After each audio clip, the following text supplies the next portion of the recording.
Today, inside the debt trap.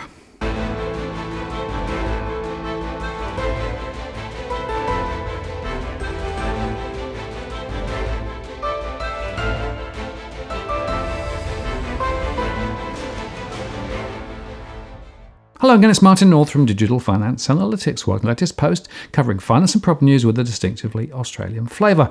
Today I'm joined by author of Just Money. Royce, hello, good to see you. Hello, it's good to see you too. Now, great to catch up with you, and this book that I've got hold of is an amazing story all about the debt trap and Australia in particular. And it's what's so interesting about it is it's coming from a couple of perspectives, right? As well as the broader tapestry about what's gone on. It's also your own story and how you sort of bumped into this. So can we start with a little bit of background about that, and then perhaps extend the conversation more broadly to what you found out more, as you investigated?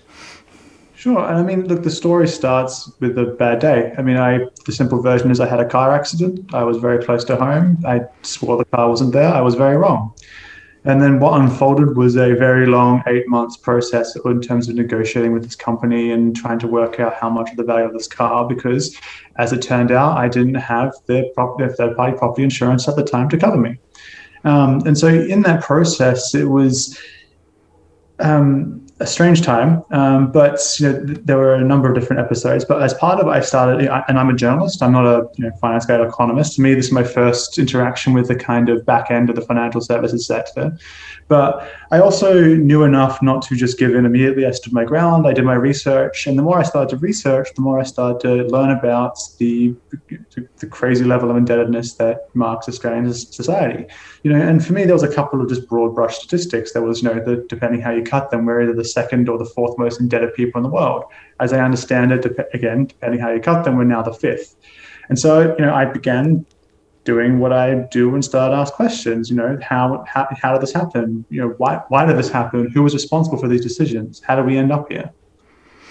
And the thing about the book is that you really pick this apart and actually you turn over all the stones, right? And what you discover is there's a real web, I don't know whether you call it conspiracy, but a web of common thinking, which effectively is at the detriment of ordinary Australians, but supports the financial system and the government and pretty much everybody else. Well, and that's a really interesting way of thinking about it, because what we're talking about here is an ideology. And ideologies can be big or small. They can be big ideologies like communism and capitalism, and and there can be little ideologies like the best way to run an office, the best way to structure a company. And those ideologies structure the way we think about things. But the technical term for this is macroeconomic regimes. Really, really boring, really, really uninteresting unless you're really into this stuff. But this is something that has been, the more you learn, has been running now for 60 years and has changed dramatically. Right. And what I find fascinating too is that, a lot of what you're talking about, younger people in particular, will have been brought up in an environment where this is just the way the world is, right? So yeah, I get debt, I get more debt, I get credit cards. It's just the way that things are, without necessarily stopping back and thinking about, well, hang on a moment, why is it this way and what are the implications?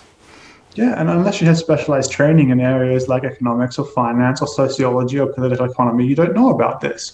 And so there's a big gap. And so when stuff starts to go wrong, it starts to seem really confusing and frustrating in a sense that I don't understand the way this is, because there is no kind of grasp for the social script or the social programming that has created these institutions.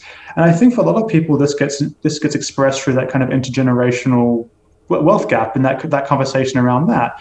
And a lot of young people can't, talk about this, and they get frustrated because, they can't explain why their parents or grandparents may have had it better off, and why their parents and grandparents weren't geniuses, but made a few mistakes along the way, but seemed to get out all right. But they seem to be, they seem to cop it at every turn. Right. And do you think it's an education thing? I mean, is that fundamentally where we come to in terms of, if people had a better exposure early to some of the elements that actually are required to think about finance perhaps more effectively? Do you think is it education, or is it some other form of indoctrination? This is a real tension here. So it depends how you conceptualize the problem.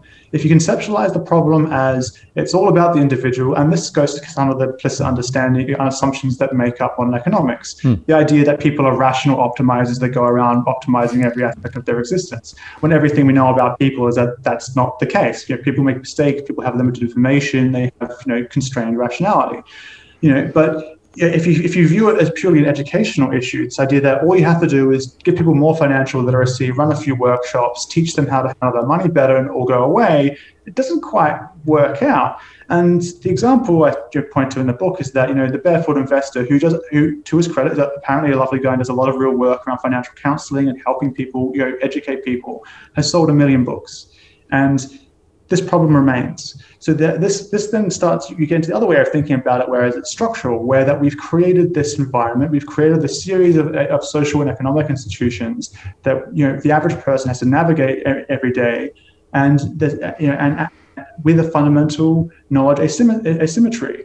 And this gets to the kind of frustrating bit about this, using financial literacy as the measure for fixing this, is that for a lot of people, if you're working a 9 to 5, if you're working long days, hard days, you don't have the time and energy to really learn how to handle your finances, like with respect to an accountant. You cannot be perfect.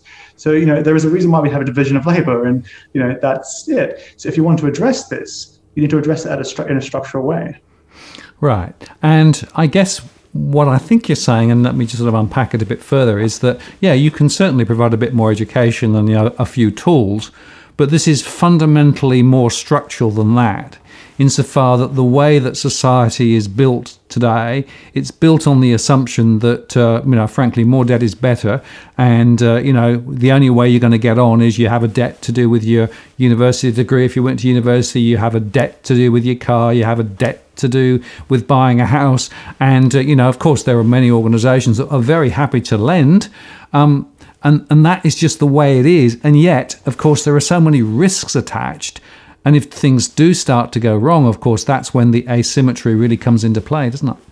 Yeah, and the fundamental principle is buyer beware. So if you get caught up in one of these traps, that's on you. It's just because, and this is where we get to the kind of historical stuff about debt, where there's a big guilt associated with it. So if you make a mistake, that's on you, and you're in trouble, and don't come talking to me about it.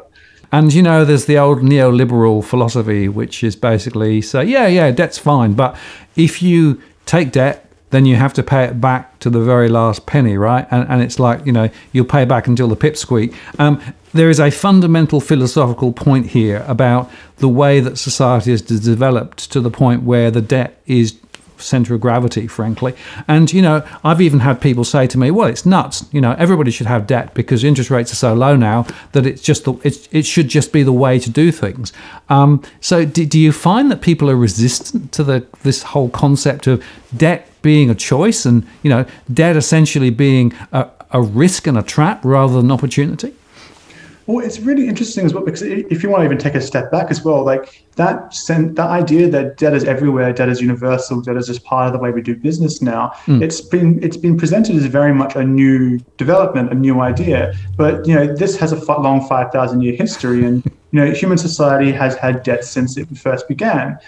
Debt led to the creation of finance, fiat currency. Like, this is something that's been around forever. It's been tied up with religion and finance, all this. So what we've actually done with these changes is not create something new through the neoliberal reforms of the 80s. We've actually just resurrected an old world, and particularly an old world that that inverts the interests of both creditors and debtors. At the moment, we're living in a world that benefits creditors over debtors, and really we should have changed that around 2008, but we didn't, and we still kind of continue on down that road.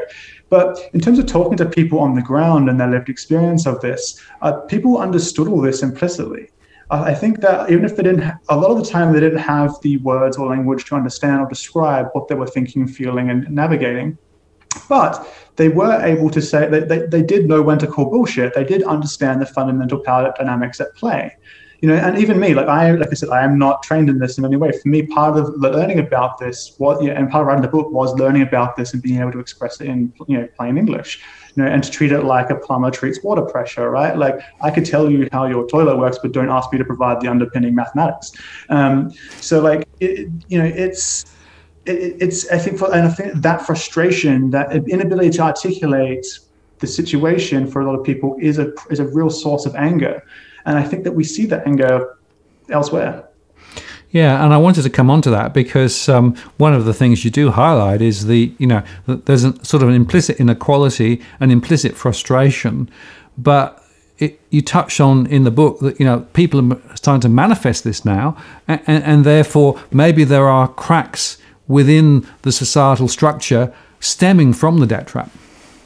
Well, and these have been there for a long time. And I think the phrase that I like to use is that, real life is not lived on an average. You could drive across a city and see the wealth divide in real time, even if it's not necessarily showing up in the statistics right now.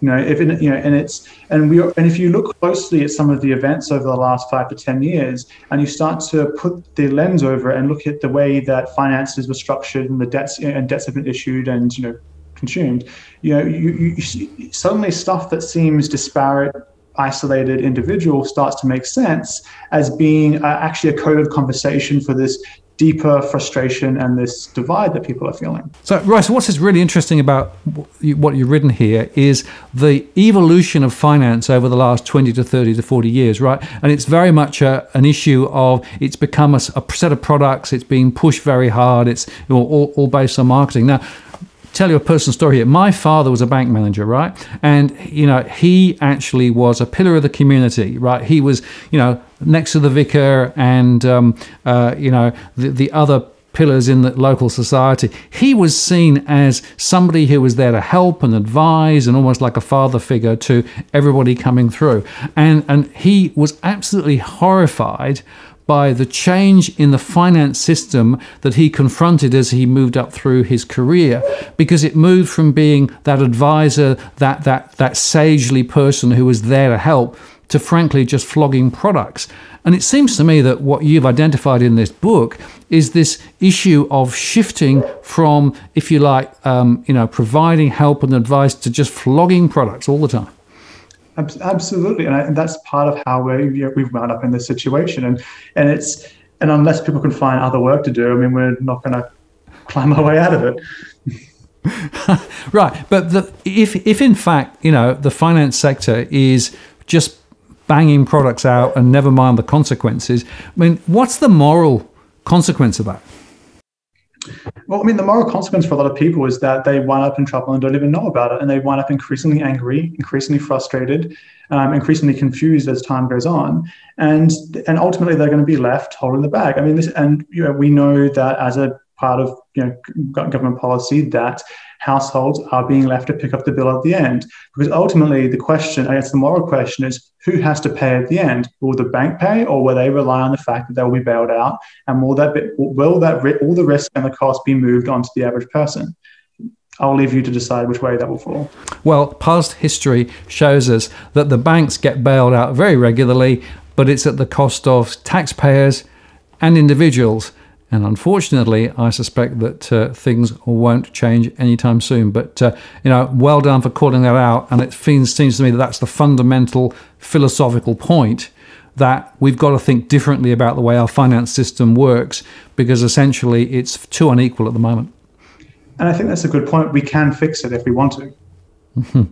So, as we sort of come to the end of this conversation, what would you, as a result of going through this process and writing the book, what would you say to your younger self? What advice would you give that younger self?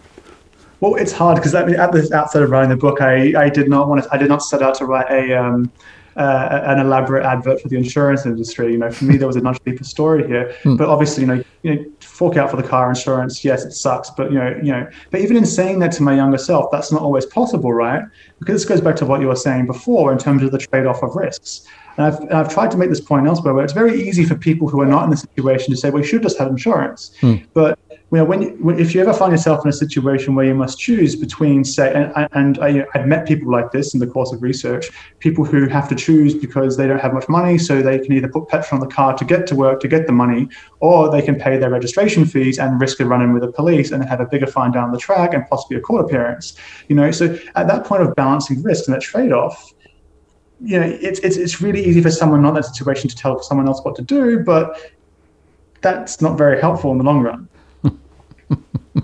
Right, and it is often trade-offs, and it's often, you make decisions based on the information that you have at the point in time, and it's, easy to go back in time and think, I wish I'd done it differently. But, I have to say, I think that this book, and I'm going to hold it up because I think I recommend it, everybody should read this. And particularly, I think those people who are battling with, do I get a mortgage, do I not get a mortgage? It's important to understand what is underpinning the debt machine and the implications as you get involved in it, and some of the risks and some of the factors that are implicit in the way the system works. And I have to say, I think you've done a brilliant job of drawing this out and painting a picture. And I certainly, this will be on my top 10 recommended books for people who want to know more about finance. So great job, well done. And thanks very much for sharing your thoughts today and sharing your thoughts in the book. Thank you. Thank you for having me on. Terrific. Thank you.